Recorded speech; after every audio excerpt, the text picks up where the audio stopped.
Hello friends, स्वागत है आपका आपके अपने लीगल चैनल सोच पर प्रहार में। मैं हूं एडवोकेट सनी शर्मा और दोस्तों आज के इस वीडियो में मैं उस केस पर बात करने वाला हूं जिसमें हस्बैंड लोग ज्यादा प्रताड़ित होते हैं। देखिए 498 आईपीसी का मामला पति और उसके रिश्तेदारों द्वारा की गई क्रूरता के लिए पत्नी को अधिकार देता है, लेकिन 498 आईपीसी का आज के समय पे काफी ज्यादा मिसयूज हो रहा है।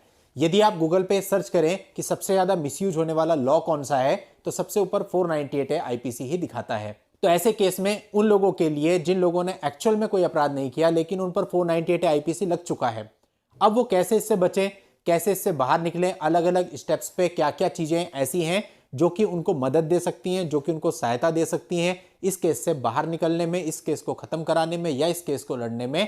5 गोल्डन रूल्स आपको मैं बता रहा हूं आज 498 केस में। अलग अलग स्टेजेस पे आप इनको यूज कर सकते हैं और इनका फायदा उठा सकते हैं, अपनी प्रताड़ना को रोक सकते हैं या फिर कम से कम तो कर ही सकते हैं। तो दोस्तों वीडियो बहुत इंपॉर्टेंट होगा उन सभी विक्टिम्स के लिए जो कि झूठे 498 एक ही प्रक्रिया से गुजर रहे हैं। तो दोस्तों आगे बढ़ने से पहले कहना चाहूंगा कि सोच पर प्रहार को इंस्टाग्राम पर जरूर फॉलो कर ले। वहां पर भी हम आपके लिए बहुत ही जल्द शॉर्ट वीडियोज अपलोड करने की प्रक्रिया शुरू करने वाले हैं। दोस्तों इस वीडियो के नीचे डिस्क्रिप्शन में आपको इंस्टाग्राम का लिंक मिल जाएगा, उस पर क्लिक करके आप इंस्टाग्राम पर हमको जरूर फॉलो करें। और दोस्तों चैनल को सब्सक्राइब नहीं किया है तो चैनल को जरूर सब्सक्राइब कर लें। देखिए दोस्तों, जब भी 498 आईपीसी दर्ज होता है तो मोस्ट ऑफ द केसेज में पहले काउंसलिंग कराई जाती है। प्रावधान यही है, लेकिन बहुत से मामले हमने ऐसे भी देखे जहां पर बिना काउंसलिंग के ही एफआईआर दर्ज की गई। वो एक्सेप्शनल केसेज हैं, लेकिन जनरली ये होता है कि आपकी काउंसलिंग होती है। तो पहला रूल आपको यह ध्यान रखना है कि आपको काउंसलिंग मिस नहीं करनी है। आपको काउंसलिंग में जाना है और अपना पक्ष रखना है, क्योंकि यदि आप नहीं जाते हो घबरा करके, डर करके या किसी और रीजन से कि आपकी दूरी ज्यादा है, तो ऐसे केस में आपके विरुद्ध रिपोर्ट बन जाती है, एक तरफा रिपोर्ट बन जाती है। आपको जाना है, वहां पर गिरफ्तारी बिल्कुल भी नहीं होती है।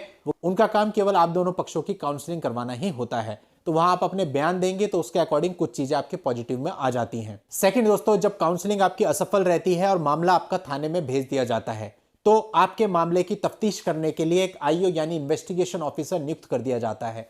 यह इन्वेस्टिगेशन ऑफिसर आपको सूचना देता है कि आपके खिलाफ एफआईआर दर्ज हो गई है और आप यहां पर थाने में आ जाएं। ऐसे केस में भी आप डरते हैं कि हम थाने में जाएं या ना जाएं।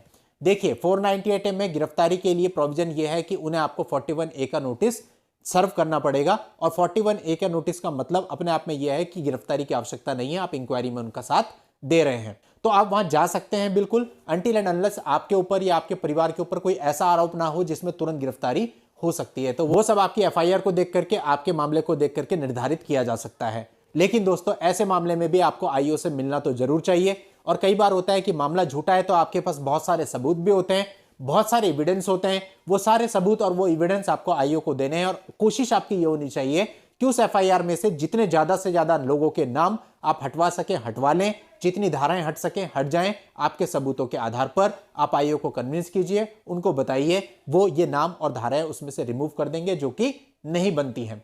क्योंकि दोस्तों परिवार के 7-7 लोगों का नाम भी होता है, 8-8 लोगों का नाम भी होता है। एक एफआईआर मैंने ऐसी देखी थी जिसमें पूरे गांव का नाम डाल रखा था, 19-20 लोगों का नाम उसके अंदर था। तो दोस्तों ऐसा आज के समय पे हो रहा है, जबकि सुप्रीम कोर्ट का यह मानना भी है कि 498A में केवल ब्लड रिलेशन में जो लोग होते हैं उनका ही नाम डाला जा सकता है। तो दोस्तों इस जजमेंट का भी आप हवाला ले सकते हैं आईओ के सामने और उससे नाम हटवा सकते हैं। इससे आपको काफी राहत मिलेगी, आपका जो बर्डन होगा वो 50% रह जाएगा। दोस्तों तीसरा रूल यह है कि आपको अपनी एफआईआर की क्वेश्चनिंग के लिए जाना है। अब दोस्तों देखिए हस्बैंड की क्वेश्चनिंग बहुत ही कम हो पाती है, केवल 10 से 20% मामलों में ही देखा जाता है कि हस्बैंड के नाम की भी क्वेश्चनिंग एफआईआर से हो जाए, अदरवाइज नहीं होती है। लेकिन फिर भी चूंकि आपके पास ऑप्शन है तो आप चांस ले सकते हो। लेकिन अगर आप हस्बैंड के नाम से नहीं भी जाते तो बाकी जो परिवारजन हैं जिन पर वेग और जनरल एलिगेशन लगे हुए हैं, जैसे कि माता पिता हो गए, भाई बहन हो गए, इनका नाम अगर आईओ नहीं हटाता है तो आप एफआईआर में क्वेश्चनिंग के लिए जरूर जाइए। लेकिन दोस्तों ये ध्यान रखिए, पहले आईओ के हैंड पर उसको सारे सबूत देके, उसको सारी चीजें बता के कोशिश कीजिए कि उसी के हैंड से हट जाए, तो आपको एक बहुत बड़ी प्रक्रिया में जाने की आवश्यकता नहीं पड़ेगी। यदि वहां से आपका काम नहीं बनता तो फिर आपका अगला स्टेप होना चाहिए कि आप अपने भाई बंधुओं की तरफ से, अपने माता पिता की तरफ से क्वेश्चनिंग में जरूर जाएं। और अगर आपको फाइनेंशियली प्रॉब्लम नहीं है तो अपनी तरफ से भी आप चांस ले सकते हैं। इसके बाद दोस्तों अगला जो रूल ध्यान देने वाला है, चौथा रूल, वो ये है कि जब आपकी चार्जशीट फाइल हो जाती है तो उसके बाद दोस्तों जो कोर्ट होती है वो आपके ऊपर चार्ज फ्रेम करती है। जनरली दोस्तों जो चार्जशीट में लिखे होते हैं वही चार्ज कोर्ट आगे फ्रेम कर देती है। लेकिन उस स्टेज पर आपके पास ऑप्शन होता है, क्योंकि इस स्टेज पर आप स्वयं फिजिकली कोर्ट में अपीयर होते हैं, आपके वकील साहब अपीयर होते हैं और कोर्ट आपको ऑप्शन देती है कि क्या आप अपने चार्ज पर बहस करना चाहते हैं, अगर आप यस कह देंगे तो कोर्ट आपकी बहस यानी आपके आर्ग्यूमेंट्स को सुनेगी और उस समय पे जो आपके वकील साहब होते हैं वो आपके लिए आर्ग्यूमेंट्स कर सकते हैं कि पर्टिकुलर चार्ज आप पे नहीं बनता है, आपको गलत फंसाया गया है। यदि आप किसी भी प्रकार से कोर्ट को कन्विंस कर लेते हैं तो कोर्ट आप पे से अमुक सेक्शंस हटा सकती है या आपको पूरी तरह से डिस्चार्ज करने की भी पावर रखती है। लेकिन दोस्तों प्रैक्टिकली कोर्ट ऐसा नहीं करती है, लेकिन हाँ आपको कुछ रिलीफ जरूरी मिल सकता है। यदि उसमें से कुछ धाराएं हट जाएं तो आपका बर्डन और हल्का हो सकता है। इसलिए आपको चाहिए कि चार्ज की स्टेज पर भी आप आर्ग्यूमेंट्स अवश्य करें। अगला दोस्तों 5वां रूल यह है कि यदि मान लेते हैं यहां पे भी इस जगह पे भी आपको रिलीफ नहीं मिलता और आपका केस आगे बढ़ जाता है, तो अब आपके पास सिर्फ एक ही ऑप्शन होता है कि आप अपने केस को अच्छे से लड़ें। अच्छे से लड़ने का सबसे मेन तरीका होता है दोस्तों, जब पुलिस पार्टी और बाकी जो विटनेस होते हैं वो कोर्ट में आते हैं और उनकी क्रॉस एग्जामिनेशन की जाती है, उस समय पे आपकी तरफ से किसी भी प्रकार की कमजोरी नहीं होनी चाहिए। आपको अपने अधिवक्ता को वहां पे खड़ा करके बढ़िया से बढ़िया क्रॉस क्वेश्चनिंग करानी है।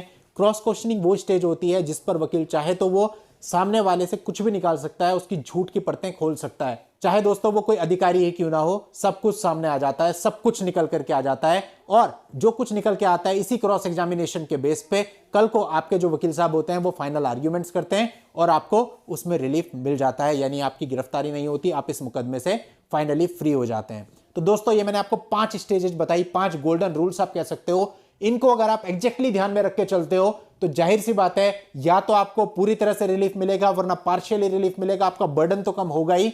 इसलिए आपको इन्हें कभी भी मिस नहीं करना चाहिए। तो चलिए दोस्तों आज के इस लीगल वीडियो में इतना ही रखता हूं। नेक्स्ट लेक्चर में आपसे दोबारा मिलूंगा किसी नई लीगल जानकारी के साथ।